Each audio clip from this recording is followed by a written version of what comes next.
जैसे बच्चों योद्धा होते हैं ना, जो युद्ध लड़ने वाले होते हैं, अपने पास में बच्चों वो हथियार वगैरह रख करके सोते हैं, फरसा भाला ये सब। तो आप लोग जब सो बच्चों तो कलम या कॉपी हो गई पास में रख के सो, से नहीं हो पाएगा। मुझे लगता है कि अगर बढ़िया से पढ़ा जाए ना, 60 दिन के अंदर 10th क्लास का सिलेबस 3 बार पढ़ा जाएगा। 3 बार, 1 बार नहीं, 2 बार नहीं, 3 बार पूरा जी जान झोंक दो। अगर ये 60 दिन बीत गया ना बच्चा, फिर जिंदगी में 60 दिन कभी नहीं आएगा। आप रोते रह जाओगे, कुछ भी करोगे, कभी नहीं आएगा वापस।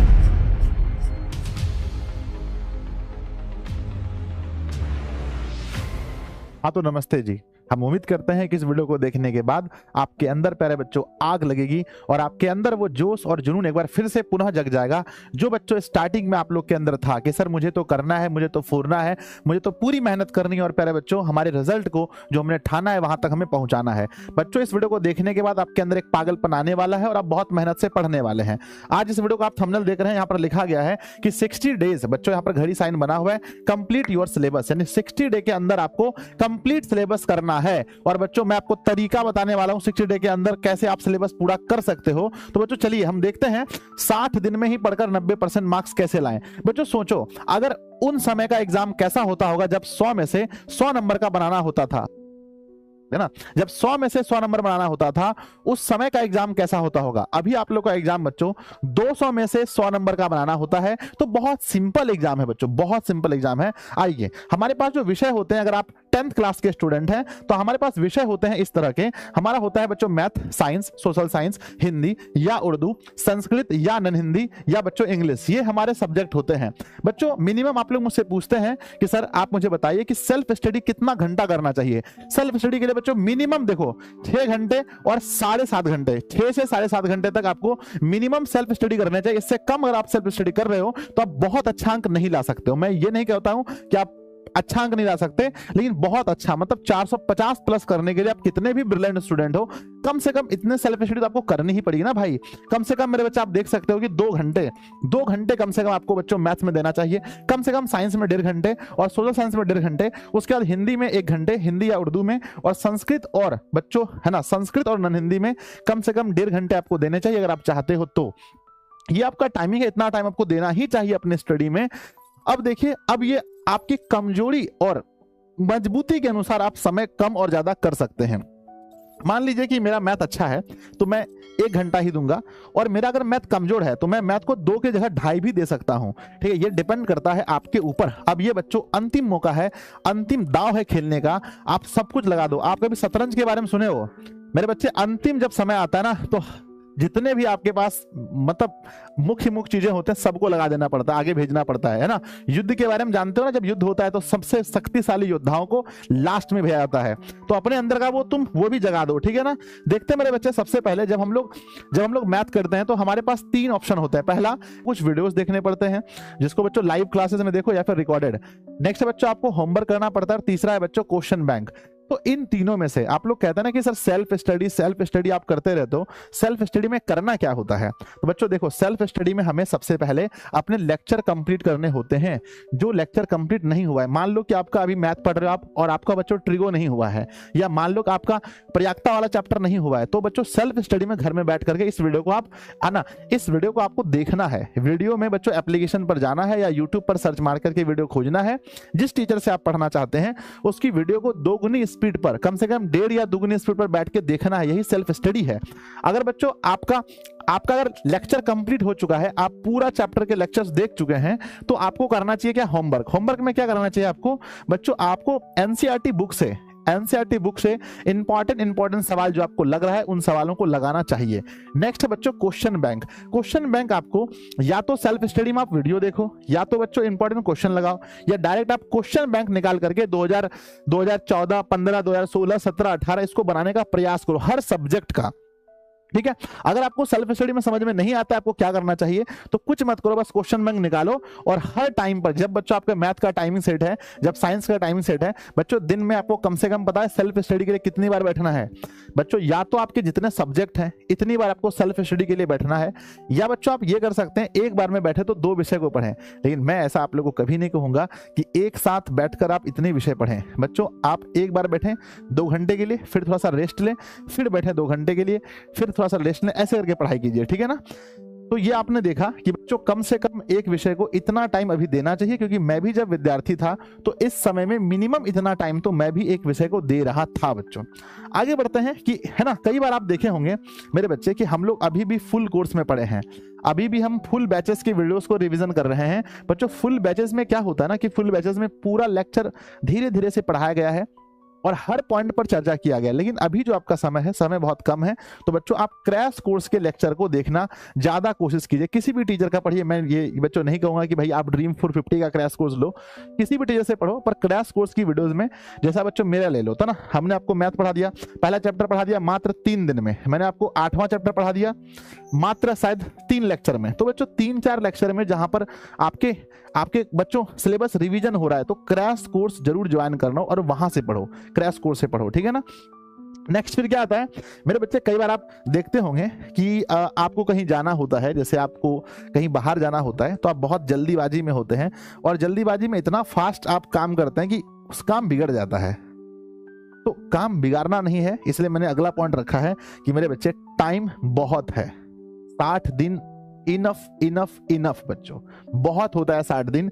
आप सोच करके देखो कि 1 मिनट के अंदर में 60 सेकंड होते हैं मेरे भाई, और आपके पास पूरा 60 दिन है, ठीक है। तो ये मत सोचना कितने बच्चे कहते रहे मुझसे तो अब कुछ नहीं हो पाएगा, अब तो 60 दिन बचा है। 60 दिन नहीं है, 8 दिन बहुत ज्यादा है। तो बच्चों अगर आप मुझसे पूछोगे क्या 60 दिन में पागल बन करके, क्या 60 दिन में अंदर पागलपंत ला करके, क्या 60 दिन के अंदर पूरे जोश जुनून से पढ़ करके 450 लाया जा सकता है, तो मेरा आंसर 100 में से 99 बार हाँ होगा, हाँ हाँ और हाँ। लेकिन बच्चों आपके अंदर वो जोश जुनून जज्बा होना चाहिए। क्या आप लगातार 4 घंटा बैठ सकते हो? क्या आप दिन में सेल्फ स्टडी 12-12 घंटे कर सकते हो? क्या मेरे बच्चे, अगर देखो लोग कहते हैं सर मैं कैसे पढ़ाई करूं बहुत अंतिम समय, भाई क्या है, हिंदी में 26 है ना, हिंदी में 29 चैप्टर हैं, 29 चैप्टर में 1 शॉट लेक्चर है। 1 शॉट लेक्चर को देखोगे मेरे बच्चे, एक दिन में अगर पागलपन बन जाओ, नहीं भाई हिंदी खत्म करना है, तो 3 दिन के अंदर हिंदी के सारे लेक्चर देख डालोगे। 29 लेक्चर हाईएस्ट कितना 40 घंटा का होगा। डबल स्पीड से देखेंगे इसको, डबल स्पीड से देखेंगे मेरे बच्चे, तो कितना होगा 20 घंटा होगा। एक दिन में बच्चों हिंदी के 6 लेक्चर को देना, 6 बच्चों 6 घंटा एक दिन में देखेंगे, 3 दिन के अंदर हिंदी खत्म। 14 लेक्चर का हमारा संस्कृत है, 14 लेक्चर का 1.5 घंटे का लेक्चर है, 21 घंटे का लेक्चर है, डबल करके देखेंगे बच्चों दुगने स्पीड में, 11 घंटे का लेक्चर है, 2 दिन के अंदर खत्म। 5 दिन के अंदर मेरे बच्चे, 5 दिन के अंदर आप चाहोगे तो हिंदी और संस्कृत के सारे लेक्चर देख सकते हो, मात्र 5 दिन के अंदर। मैथ के भी लेक्चर देखने जाओगे अभी बच्चों क्रैश कोर्स में अगर आप देखोगे तो बच्चों एक चैप्टर का मात्र मेरे बच्चों 5 घंटे का मेरा लेक्चर हो रहा है, 5 घंटे का। बच्चों 15 चैप्टर में पढ़ाऊंगा, 15-25-75 घंटे का लेक्चर होगा, 75 घंटे का भी कम होगा, मुझे लगता है कि 60 घंटे का लेक्चर होगा। और बच्चों हाफ करके देखोगे 30 घंटे का लेक्चर होगा। 30 घंटे में एक दिन में 6 दिन, तो 5 दिन के अंदर आप फिर से मैथ पढ़ सकते हो, 5 दिन के अंदर फिर से मैथ पढ़ सकते हो, ठीक है। तो ऐसे बच्चों जो लगे जहां पर कि मैं दुगना करके देखना है, आप लेक्चर रिवीजन कर सकते हो और स्किप करना सीखो, स्किप। अब जिस पॉइंट को आप जानते हो, है ना, जो पॉइंट आपको आसान लगता है, वहां एकदम एयरफोन लगा कर मस्ती आ रहा है, मस्ती नहीं, स्किप करो मेरे बच्चों। अगर मुझे कोई वैल्यू निकालने के लिए बताया जा रहा है मैथ्स में, मुझे कोई साइंस का बच्चों जैसे कि पोर्शन पढ़ाया जा रहा है, पोर्शन मुझे पूरे अच्छे से आता है, तो पोर्शन हम क्यों देखें? रिवीजन का मतलब भी आप लोग गलत समझ लेते हो। बहुत सारे बच्चों को लगता है कि रिवीजन का मतलब यह है कि भाई एक एक करके सब कुछ पढ़ना, नहीं। रिवीजन का मतलब यह है कि जो चीज तुम भूल चुके हो, जो चीज तुम्हारे अंदर नहीं याद आ रहा है, सीधा वहां जाओ, पॉइंट पर जाओ, ठीक है। तो अगर आज से पहले रिवीजन आप अलग तरीके से करते थे, तो बच्चों रिवीजन का मतलब यह होता है कि जिस पॉइंट में आप लैग कर रहे हो, जिस पॉइंट में आप फंस रहे हो, वहां पर जाकर के सीधा रिवीजन करो, ये होता है रिवीजन बच्चों। नहीं तो पैनल पीडीएफ यूज करो ना, पैनल पीडीएफ यूज करो, सबसे अधिक है बच्चों पैनल पीडीएफ। पैनल पीडीएफ का मतलब ये होता है जो हम डिजिटल बोर्ड में लिखते हैं, देखना ये है बच्चों पैनल पीडीएफ, ध्यान दो, ये हमारे पैनल पीडीएफ है जो हम बोर्ड पे लिखते हैं। जब आप इसको देखोगे तो यहां पर मान लो कि मैं इसको देख करके समझ रहा हूं कि हाँ भाई संजय सर ने बताया कि मैथ होता है, साइंस होता है, सोशल साइंस होता है, हिंदी होता है, पर मुझे ये नहीं समझ में आता है कि संजय सर इस जगह क्या बोले होंगे। तो इसको देखने के लिए फिर हम जाएंगे वीडियो में और डायरेक्ट इस पॉइंट पे आकर देखेंगे कि संजय सर यहाँ क्या बोले हैं। इसके लिए ये नहीं देखेंगे संजय सर कैसे मैथ कैसे लिखते हैं, MATH, संजय सर साइंस, अरे तो आता है आपको, जो आपको आता है उसको रिवीजन करके आप रिवीजन कहते हो, ये रिवीजन नहीं है मेरे भाई। रिवीजन का मतलब ये है कि जहां फंस रहे हो सीधा वहां जाओ। यानी अगर आप त्रिकोणमिति पढ़ रहे हो, त्रिकोणमिति में जो टॉपिक आपको नहीं आता है, जैसे मान लो कि आपको प्रॉब्लम है प्रूव दैट में, तो डायरेक्ट प्रूव दैट के लेक्चर देखो, खत्म बात। है ना। तो बच्चों इस तरह से क्या हुआ, समय बचेगा। और ऐसे रिवीजन करके मुझे लगता है, बच्चे कह रहे हैं सर कि 60 दिन बच्चा है, मुझसे नहीं हो पाएगा। मुझे लगता है कि अगर बढ़िया से पढ़ा जाए ना, 60 दिन के अंदर 10th क्लास का सिलेबस 3 बार पढ़ा जाएगा। 3 बार, 1 बार नहीं, 2 बार नहीं, 3 बार। अगर पागलपंथी आपके अंदर है, पढ़ने का जुनून है, अगर आप पहले से आप पढ़े हो थोड़ा बहुत, तो आप 3 बार पढ़ सकते हो, ठीक है ना। आगे बढ़ते हैं नेक्स्ट मेरे बच्चे। तो याद रखना कि समय अभी बहुत है। जल्दी हड़बड़ी में क्या करते हैं, जब लोग कहीं जाते हैं तो कभी बैग छोड़ देते हैं, कभी कुछ छोड़ देते हैं। हड़बड़ मत करो, समय बहुत है, चुपचाप पढ़ो। लोग कहते हैं सर पढ़ने के लिए क्या करना पड़ेगा, पढ़ने के लिए पढ़ना पड़ेगा, सिंपल सी बात है।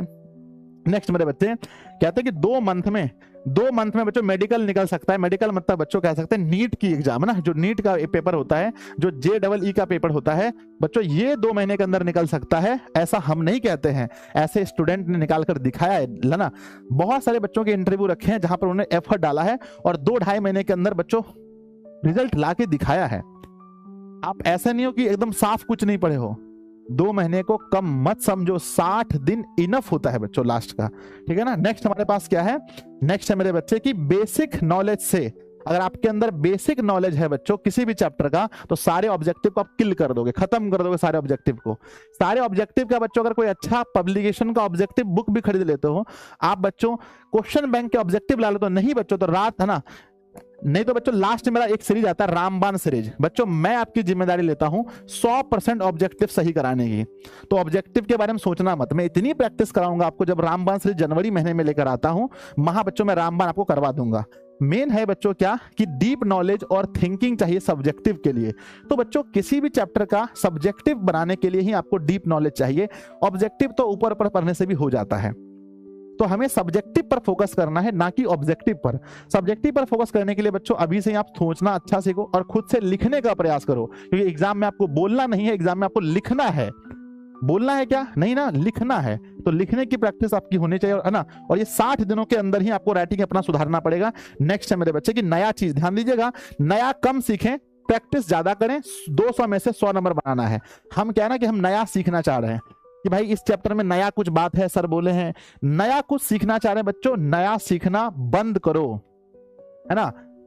नया सीखना बंद करो और बच्चों जो आप पढ़ चुके हैं उसी को रिवीजन कीजिए बार बार। और बच्चों देखो, ऐसा मुझे नहीं लगता कि बच्चों किसी राज्य में ऐसा होगा कि 200 में से मात्र 100 नंबर का जवाब देना है।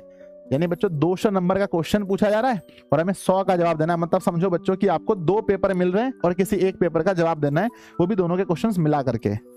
तो बहुत आसान पेपर है, खास करके हम बिहार बोर्ड में अपना बच्चों बहुत आसान पेपर है। 60 दिन बहुत काफी होता है। अपने तरफ से मैं आपको यही कहूंगा बच्चों कि अधिक से अधिक बच्चों आप लिखने का प्रयास करें, लिखने का प्रयास करें। अंतोगत्वा आप बताओ बच्चों, आप 10th पहली बार दे रहे हो, आप 12th पहली बार दे रहे हो, मैं बता रहा हूं आपको अंतिम में बच्चे क्या सोचते हैं। अंतिम में बच्चे सोचते हैं MCQ, अरे भाई MCQ तो लग गया भाई, सब्जेक्टिव भी तो लिखा गया, लेकिन बच्चों 5 नंबर कम हो गया। क्यों सर, हमारी हैंड राइटिंग अच्छी नहीं थी, हैंड राइटिंग अच्छी नहीं थी। तो मेरे बच्चे, आपकी हैंड राइटिंग बच्चों जब तक अच्छी नहीं होगी तब तक आप 450 नहीं ला पाओगे। और जब आप लिखते हो तो आपके अंदर आता है बच्चों कॉन्फिडेंस। क्या आता है? कॉन्फिडेंस आता है, कॉन्फिडेंस आता है। तो मेरे बच्चे सवाल को लिख लिख कर प्रैक्टिस कीजिए, साथ में क्वेश्चन बैंक को अपना दोस्त बना लो। क्यों भी, मतलब क्वेश्चन बैंक आपका दोस्त है, इसको लेकर के बहना, इसको बच्चों आसपास में रख करके सो। रात में जब सोते हो तो बिस्तर के पास 1-2 किताब रख के जरूर सोना, जिस सुबह उठो तो सीधा उनको उठाओ, ठीक है। तो एक अच्छी स्ट्रेटजी के साथ, एक अच्छी प्लानिंग के साथ मेरे बच्चे बहुत अच्छे से 60 दिन के अंदर पढ़ा जा सकता है।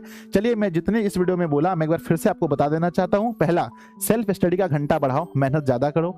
नंबर दूसरा, कुछ भी पॉसिबल है ऐसा अपने मन में सोचो कि everything is possible possible possible. Next है मेरे बच्चे, 60 दिन के अंदर में आपको पढ़ना है सिलेबस को। तो फिर से कैसे पढ़ना, जहां आपको दिक्कत हो रहा है सीधा वीडियो को भगा भगा करके पैनल PDF को बच्चों ऊपर नीचे करके आपको पढ़ना है।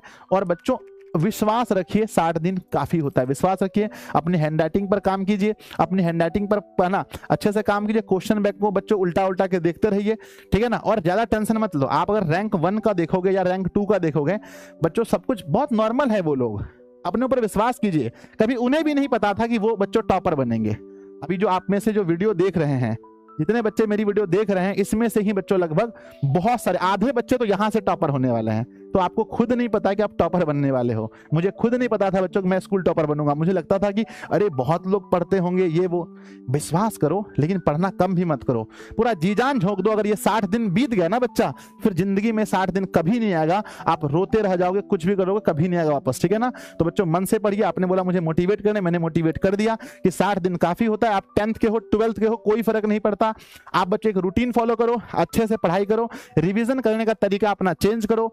मेरे बच्चों कहते हैं कि अगर मंजिल पाने में अगर आप मंजिल नहीं पा सकते हो तो मेरे बच्चे मंजिल को नहीं बदलो, रास्ता बदलो। तो तरीका बदलो, मंजिल वही है। अभी भी ड्रीम 450 प्लस था, ड्रीम 450 प्लस है, और दिशा के पढ़ने वाले हर बच्चे का सपना ड्रीम 450 प्लस रहेगा। तो जय हिंद बच्चों, मिलते हैं अगली वीडियो में। तब तक के लिए आप पढ़ते रहिए, हंसते रहिए, मुस्कुराते रहिए। वीडियो अगर आपको अच्छा लगे तो अपने सभी दोस्तों में शेयर कीजिएगा, और आप लोग बच्चों इसे फॉलो जरूर कीजिएगा। धन्यवाद आप सभी का।